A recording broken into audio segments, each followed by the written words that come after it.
Texas, la primera desmembración de México, de Carlos Pereira. Nota preliminar y sobre la política de Jackson. Este libro no encierra solo un interés de vulgarización histórica.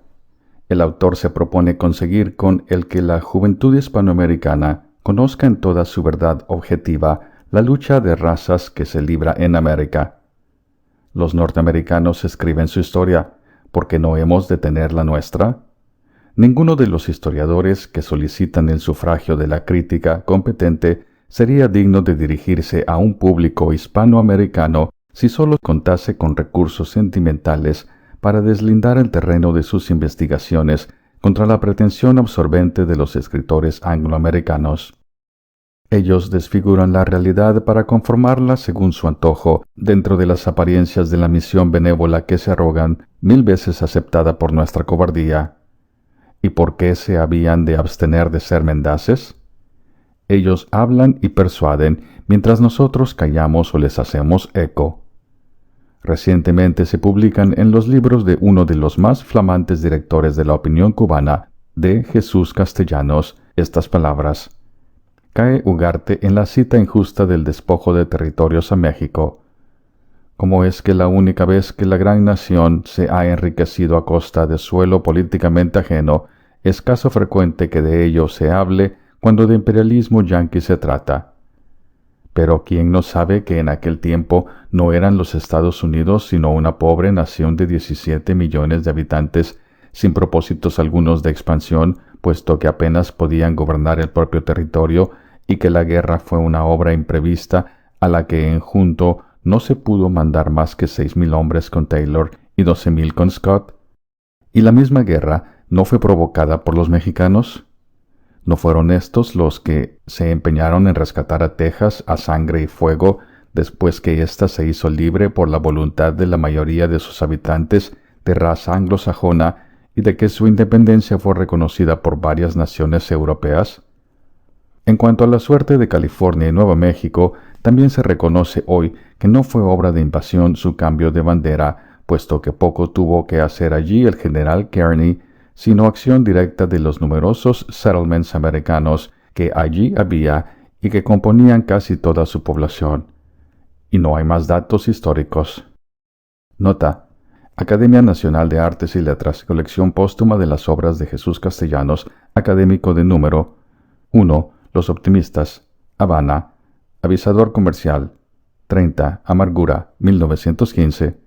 Se trata de una publicación oficial y las imposturas yanquis, acogidas por el autor con tanto entusiasmo, no son rectificadas por los ilustrados académicos encargados de la revisión, signo de conformidad o de indiferencia.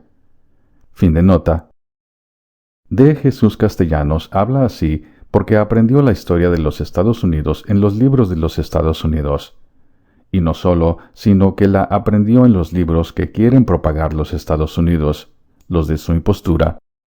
Hay escritores norteamericanos que no hablan como castellanos, pues conocen la verdad y se atreven a decirlo, pero nosotros nos empeñamos en no leer sino los libros de la propaganda imperialista.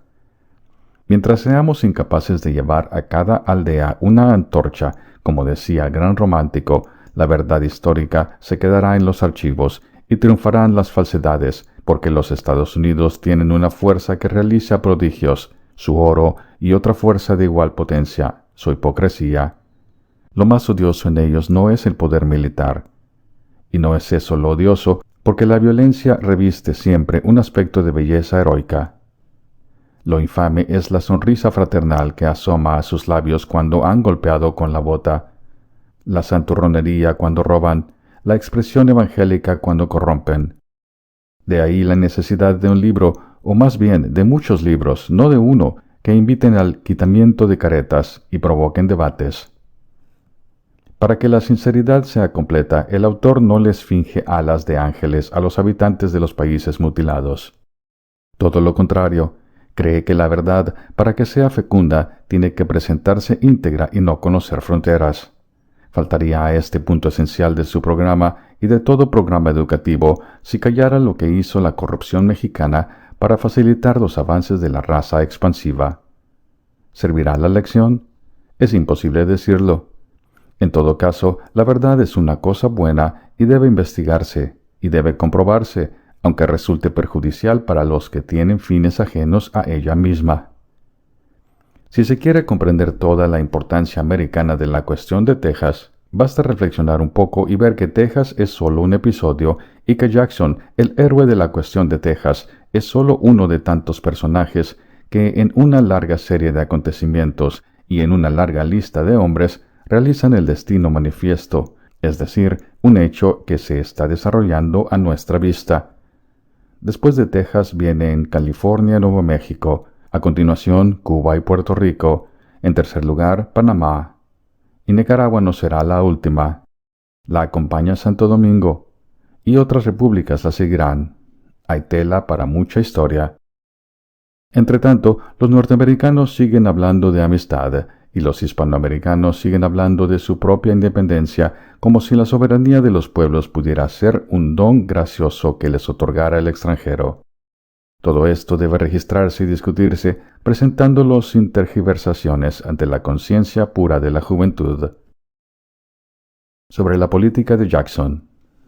Cuando los primeros revolucionarios venezolanos se acercaron al secretario de Estado, Mr. Monroe, solicitando su apoyo, este gran estadista, con cuyo nombre se quiere simbolizar la supuesta misión tutelar de los Estados Unidos en América, les dijo que la actitud de Washington era de una correcta neutralidad en el conflicto de las nuevas repúblicas con la madre patria. En 1812, el insurgente mexicano D. Bernardo Gutiérrez de Lara se dirigió al mismo funcionario pidiéndole ayuda para la guerra de la independencia nacional. Mr. Monroe fue franco y dijo que el gobierno de los Estados Unidos favorecería la independencia de México si este país adoptaba la misma forma de gobierno que aquel, para que más tarde se le incorporase. Gutiérrez de Lara rechazó la insinuación y se alejó de Washington enteramente desencantado. Ya desde entonces querían los Estados Unidos extender sus límites hasta la desembocadura del río Bravo y trazar desde allí una línea hasta el Océano Pacífico, lo que les daría no solo la provincia de Texas, sino las de Nuevo México y California en su totalidad y parte de las de Nueva Santander, Coahuila, Nueva Vizcaya y Sonora. El proyecto existe, informaba con toda verdad el ministro de España en Washington, D. Luis de Onís, al virrey de la Nueva España, Venegas, con fecha 12 de abril de 1812, y agregaba que se había levantado expresamente un plano por disposición del gobierno, plano en el que estaba incluida la isla de Cuba como una pertenencia natural de los Estados Unidos. La realización de este plan, por lo que concierne a Texas, es el objeto del estudio que el lector tiene a la vista.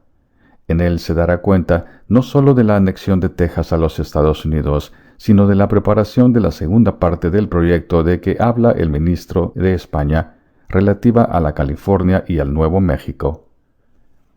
En este movimiento expansionista hay dos personajes de primera línea: Jackson, el autor de la máxima de la ocupación de todo territorio codiciado, sin escrúpulos jurídicos o éticos, y Houston, el ejecutor de los actos acordados por el presidente de los Estados Unidos en conciliábulo secreto con su camarilla, aquella camarilla que, según los contemporáneos, deliberaba hasta las altas horas de la noche en torno de un hogar que se extinguía. Jackson empleaba una expresión favorita: I hate the Dons. El odio al mexicano era una parte sustancial de su religión patriótica. Houston, el fundador de Texas, creía que los límites del estado que iba a agregar a la Unión del Norte no debían detenerse en el río Bravo, sino en la Sierra Madre, siempre al sur. Polk, que, si no cronológicamente, lógicamente es el sucesor inmediato de Jackson, asoma también su figura vulgar en este libro, que prepara en cierto modo la serie de los nuevos avances hacia el sur de que somos testigos presenciales en el segundo decenio del siglo XX.